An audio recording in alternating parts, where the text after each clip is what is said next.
31 मार्च 2025 के बाद बंद होगी सेटलमेंट। जी हाँ दोस्तों, आप लोग बिल्कुल सही सुन रहे हो। हमारे बहुत सारे क्लाइंट हैं, बहुत सारे सब्सक्राइबर हैं जिनको अब तक कम से कम नहीं तो 100 रिकवरी एजेंट ये चीज कह चुके हैं कि अगर आप इस मार्च में सेटलमेंट नहीं करवाएंगे, 31 मार्च तक सेटलमेंट नहीं करवाओगे तो आपका सेटलमेंट इसके बाद कभी भी नहीं हो पाएगा, कभी भी आपकी सेटलमेंट नहीं हो पाएगी। बकायदा आरबीआई की गाइडलाइंस आ चुकी हैं, 31 मार्च के बाद सेटलमेंट बंद हो जाएगी। सेटलमेंट इसके बाद चाहे वो कोई सिक्योर लोन हो, अनसिक्योर लोन हो, उसके अंदर कोई भी सेटलमेंट नहीं होगी। तो काफी सारे हमारे भाई हैं जो कि घबराए हुए हैं कि यार मेरे पास तो अभी फंड नहीं है, 31 मार्च तक मैं सेटलमेंट कर नहीं सकता, तो मैं क्या करूं, मेरे समझ में कुछ नहीं आ रहा। ऐसे ही कई 10-12 हमारे भाई हैं सब्सक्राइबर, ठीक है, उन्होंने मुझे मैसेज करा।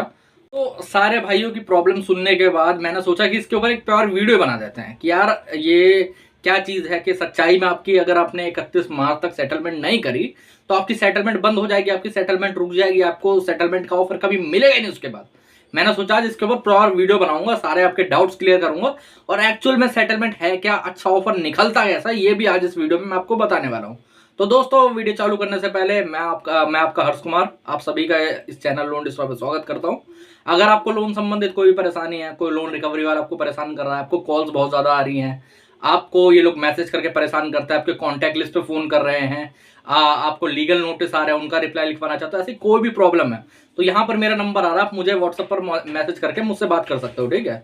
नॉर्मल कॉल करोगे कोई जवाब नहीं आएगा, व्हाट्सएप पर कॉल करोगे तो भी कोई जवाब नहीं आएगा। आप मुझे व्हाट्सएप पर मैसेज करो, उसके बाद हम मैसेज का रिप्लाई करेंगे, आपकी जो भी प्रॉब्लम है उसको दूर करवा के देंगे, ठीक है। चलिए वीडियो में आगे बढ़ते हैं। तो देखो अब हुआ क्या, मैं कल की बात बताता हूँ आपको।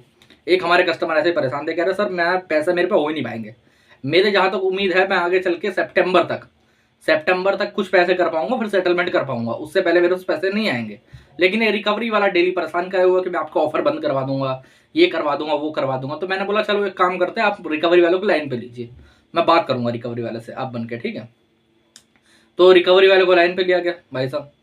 जब मैंने बात करी, मैं कहा हाँ जी आप क्या बंद करने की बात कर रहे हैं, तो कह रहा है ऐसा है आपका पैन कार्ड, आपका आधार कार्ड ब्लॉक करवा दूंगा मैं, और सेकंड चीज आज के बाद आपकी सेटलमेंट नहीं हो पाएगी अगर आपने मार्च के महीने के अंदर सेटलमेंट नहीं करी और मुझसे सेटलमेंट नहीं करवाई। तो मैंने बोला तेरे पे जो बनता है करना है कर, तेरे पे जो हो रहा है हो जा, फाइनेंशियल ईयर खत्म होगा तो अपना टारगेट पूरा करने के लिए चीजें कर रहा है। ये सब सुनने के बाद जब उसे समझ में आ गया कि ये बंदा जानने वाला है तो उसने फोन काट दिया, दोबारा फोन उठाया भी नहीं। हमने कॉल बैक भी करा 2-3 बार, लेकिन उसने कॉल नहीं उठाया। ऐसा क्यों करता है रिकवरी एजेंट, ऐसा क्यों परेशान कर रहा है, ऐसा क्यों बोल रहा है कि आरबीआई का ऑर्डर आ गया है अब सेटलमेंट होगी ही नहीं, अब ये सब चीजें हैं। दरअसल होता क्या है, हर एक रिकवरी एजेंसी के पास 1 या 2 महीने केस रहता है आपका, ओके।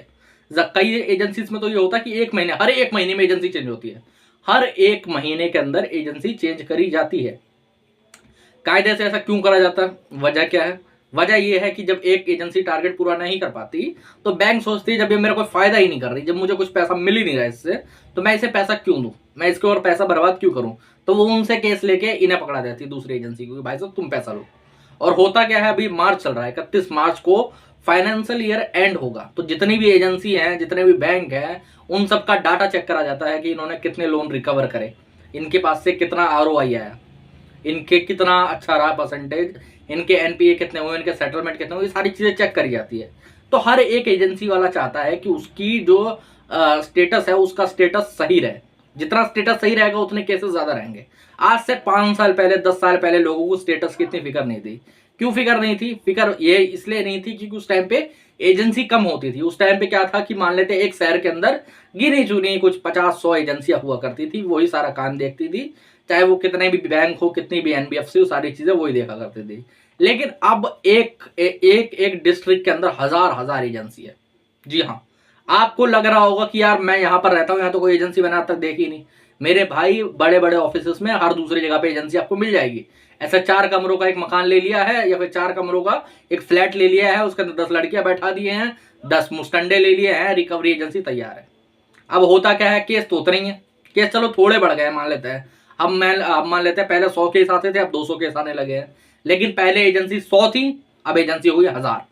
तो इसलिए मारामारी बहुत ज्यादा है। इनको अपनी कमीशन बनाने के लिए बहुत मेहनत करनी पड़ती है। मेहनत क्या, आप लोगों को उल्लू बनाते हैं, आप लोगों को पागल बनाते हैं, आप लोगों का उल्लू काटने की सोचते हैं कि यार ये कस्टमर तो जानने वाला है नहीं, ये कस्टमर इसको तो कोई पहचान है नहीं, मैं इसको ये बता देता हूँ वो बता देता हूँ। ऐसे कई जो हमारे सीनियर सिटीजन कस्टमर हैं जो कि थोड़े पढ़े लिखे नहीं होते बेचारे, जो कि मान लेते पढ़े लिखे ही फंस जाते हैं, क्योंकि सीनियर सिटीजन है उन्हें इतनी ज़्यादा चीज़ें नॉलेज नहीं होती है। वो लोग क्या करते हैं, वो फंस जाते हैं ऐसी चीज़ों में कि यार कहीं 31 मार्च के बाद मेरी सेटलमेंट तो हो ही नहीं पाएगी, क्या ये दिक्कत तो नहीं हो जाएगी, ये दिक्कत तो नहीं हो जाएगी, वो तो नहीं हो जाएगा, तो वो इस चीज़ में जाल में फंस जाते हैं। अब होता क्या है, अगर आप 31 मार्च के अंदर सेटल करवाओगे तो वैसे तो फाइनेंशियल ईयर का एंड है तो डिस्काउंट सही मिलता है, लेकिन जो भाई जिनका एनपी अभी अभी हुआ है, मान लेते हैं एनपी आपका अभी हुआ है जनवरी में हुआ है, या फिर एनपी आपका अभी हुआ है फरवरी में, तो आप अगर मार्च में सेटलमेंट करवाने की सोच रहे हो या फिर इनके काहे पे चलोगे, तो आपको कोई खास ऑफर नहीं मिलेगा। आपको ये करेंगे 50% पे, 40% पे, 30% पे। ये कोई अच्छा ऑफर नहीं होता है। एक अच्छा ऑफर हमेशा होता है क्रेडिट कार्ड पे 10 से 15% के बीच में, और हर लोन के अंदर, अनसिक्योर लोन के अंदर 10 से 20% की डील एक अच्छी डील मानी जाती है। जी हाँ, एक अच्छी डील मानी जाती है। कई क्रेडिट कार्ड तो 10% के अंदर भी सेटल हो जाता है। हाँ, आप लोग बिल्कुल सही सुन रहे हो, क्योंकि उसके अंदर उन्हें राइट ऑफ तक ले जाया गया होता है, सारी चीजें करी गई होती है, काफी ज्यादा मेहनत लगती है, और जो रिकवरी वगैरह उसको बिल्कुल ही शांत कर दिया जाता है। जब एक केस डेड हो जाता है, जो हम कहते हैं ना एक डेड है, इस केस में अब कुछ बचा नहीं है, अब इसके केस के अंदर कुछ करके फायदा नहीं है, उस पर रिकवरी वाले भी हाथ खड़े कर लेते हैं कि भाई अब हम कुछ नहीं होगा, अब हम ज्यादा कुछ नहीं, 1 2 4 कॉल करेंगे, पूछ लेंगे पैसे हो रहे। आपने नोटिस भी करा होगा, आपका केस अगर 3 महीने पुराना था तब तक आपको कॉल बहुत आती थी, लेकिन 3 महीने के बाद जब एनपीए हो गया तो उसके बाद कॉल आना बहुत कम हो गई होंगी आपको। अब 10 कॉल 20 कॉल ऐसे आती होंगी, और धीरे धीरे करके वो कमी होती जाएंगी। क्यों? क्योंकि आपका केस डेड होता जा रहा है, और एक डेड केस में ही आपको सबसे ज्यादा डिस्काउंट मिलता है, सबसे ज्यादा आपको प्रॉफिट मिलता है, सबसे ज्यादा अच्छी चीजें आपको मिलती है। तो आपको हमेशा राइट ऑफ तक का वेट जरूर करना है। आज जिन भाइयों का राइट ऑफ होने वाला है मार्च में, फिर हो चुका है, उनके लिए एक गोल्डन अपॉर्चुनिटी है, आप पूछ सकते हो। लेकिन हाँ, बहती गंगा में हाथ धोने की ट्राई मत करो। मैं क्या बहती गंगा में हाथ धोने की ट्राई कर रहा हूँ? कल एक हमारे भाई ने सेटलमेंट करवाया, उसका राइट ऑफ हो गया था, उसे एक रिकवरी एजेंट ने झांसा दिया कि भाई देखो फाइनेंशियल ईयर आ चुका है, अब इससे 30% से नीचे हम जा नहीं पाएंगे। तो उन्होंने सेटलमेंट लेटर निकलवा लिया, सब चीजें करवा ली। जब उन्होंने मुझे दिखाया, मैंने बोला राइट ऑफ तो तुम्हारा हो गया, तुम वेट कर लो 1 2 महीने और तुम्हें एक अच्छा ऑफर मिल जाएगा। कह रहे नहीं सर, मार्च के बाद तो सेटलमेंट होगी ही नहीं ना। मैं क्या, ऐसा कुछ नहीं है। मैं कहता जरूर हूँ कि मार्च में सेटलमेंट करना सही है, लेकिन अगर आपको ऑफर ही नहीं मिल रहा सही, तो फिर क्या सही है? कुछ भी नहीं है, है ना। जब तक ऑफर नहीं मिले सही, ऑफर जब मिले दिसंबर में मिले, दिसंबर में करो, क्या जरूरी है ना। जनवरी में मिल रहा है, जनवरी में करो, जब ऑफर सही मिले तब करो। जरूरी नहीं है कि मार्च आ गई तो करना ही करना है। कई लोग बोला कि मार्च है, गोल्डन मंथ है, ये है वो है फलाना है, मैं मानता हूँ है, एक अच्छा वो है, वो सब। मार्च से ज्यादा सेटलमेंट किसी भी मंथ के अंदर नहीं होती है। जनवरी टू मार्च एकदम गोल्डन पीरियड रहता है, लेकिन जब तक आपको ऑफर अच्छा नहीं मिलेगा, आपके लिए तो नहीं है ना गोल्डन पीरियड, समझ रहे हो, आपके लिए तो नहीं है गोल्डन पीरियड। और दूसरी चीज, ये लोग एक वो और कर रहे हैं आजकल, रिकवरी वाले परेशान ज्यादा लोगों को कर रहे हैं। क्या तरीका अपना रहे हैं कि ये लोग फेक सेटलमेंट बहुत प्रोवाइड करवाते हैं। अब तक मैं इस मंथ के अंदर कम से कम नहीं, मैं 8 से 9 क्लाइंटों को पकड़ चुका हूँ जिनको फेक सेटलमेंट लेटर प्रोवाइड करवाए गए थे। कैसे? उन्हें कहा गया कि देखो आपकी 8 में ही कर देते हैं, 10 में ही कर देते हैं, 12 में ही कर देते हैं। उनका भी राइट ऑफ भी नहीं हुआ था, राइट ऑफ से पहले 10% पे नहीं होगी सेटलमेंट, सीधी बात है। ओके, उन्होंने जब उनका सेटलमेंट लेटर बनाया गया तो उसमें क्या, बाकी सारी चीजें ठीक है, सेटलमेंट लेटर का नंबर ठीक है, कि वो चेक करवाया तो बंदा बोल दे कि हाँ वैलिड है, सब कुछ है, अमाउंट गलत लिखा हुआ है।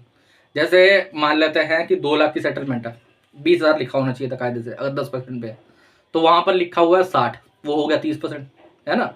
अमाउंट 60 है, 60 को चेंज करके 20 कर दिया गया, बस इतना फर्क है और कोई नहीं। तो मैं आप सभी पे कहूंगा, ये सेटलमेंट में हो रहे फ्रॉड से बचें, अपने सेटलमेंट लेटर को जरूर चेक करें, अपने लीगल नोटिस को जरूर चेक करें, सारी चीजें चेक करें, और उसके बाद ही पेमेंट करें ऑनलाइन के माध्यम से। आपको किसी का अकाउंट में पैसे नहीं करना। ये लोग क्या करते हैं ना कई बार, कि आप मेरे यूपीआई में डाल दीजिए मैं डाल दूंगा, नहीं। हर एक बैंक का एक खुद का पेमेंट गेटवे होता है, आप उस पर जाके पेमेंट करो। आपको नहीं आता तो आप बाहर से भी करवा सकते हो, कोई दिक्कत वाली बात नहीं, या फिर आप खुद जाके ब्रांच में वहां पर जमा करवा सकते हो। लेकिन एक कागज मैं आपको बता देता हूँ, पहले सेटलमेंट लेटर निकलवाओ, और लेटर की डेट कम से कम 10 से 15 दिन की बाद की निकलवाओ। अगर कोई बोले कि नहीं सर आज 28 है, 2 दिन बाद की निकल पाएगी, तो आप उस पर बोलो कि एक काम करो, फिर मैं इस पे 100-200 रुपए की पेमेंट कर देता हूँ, ताकि इस पे तुम्हारा अटका रहेगा। ओके, अगले मंथ तुम मेरे लिए निकलवा दो 10 तारीख की सेटलमेंट लेटर। 10 तारीख का सेटलमेंट लेटर निकलेगा, आपको 1 तारीख को मिल जाएगा। आपके पास 10 दिन है, अब आप उसको चेक करवाओ, कहीं पर भी चेक करवा सकते हो। आपको सबसे पहले तो बैंक को या फिर एनबीएफसी को मेल करना है, वहां पर से जब एक बार हरी झंडी आ जाती है तो वहीं पर पेमेंट गेटवे भी आ जाएगा, आप वहां से पेमेंट करवा सकते हो। फिर आपको कोई टेंशन लेने की जरूरत नहीं, किसी के पीछे भागने की जरूरत नहीं। आपकी एनओसी जो है वो 7 से लेके 15 दिन के बीच में आपको तुरंत मिल जाएगी मेल के अंदर। ओके, तो इस तरीके से अपनी सेटलमेंट करें, ये सेटलमेंट एक वैलिड सेटलमेंट है, और कोई भी रिकवरी एजेंट, कोई भी दलाल आपको अगर कह रहा है, मैं दलाल ही कहूंगा इनको, ठीक है, कोई भी दलाल कह रहा है कि आपकी सेटलमेंट नहीं हो पाएगी, मैं रुकवा दूंगा ये वो, आज तक इस धरती पर कोई पैदा नहीं हुआ जो किसी की सेटलमेंट रोक दे। जी हाँ, सेटलमेंट वो नहीं है, जो एजेंसी वाले दलाल हैं वो एजेंसियां चेंज होती रहती है, किसी के हाथ में एक्चुअली में कुछ नहीं है।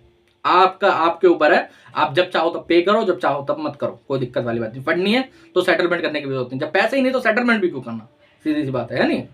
तो दोस्तों आज के वीडियो में इतना ही। आज के अंदर मैंने सारी जानकारी दे दी आपको कि क्या तरीका है, क्या नहीं करना आपको, ठीक है।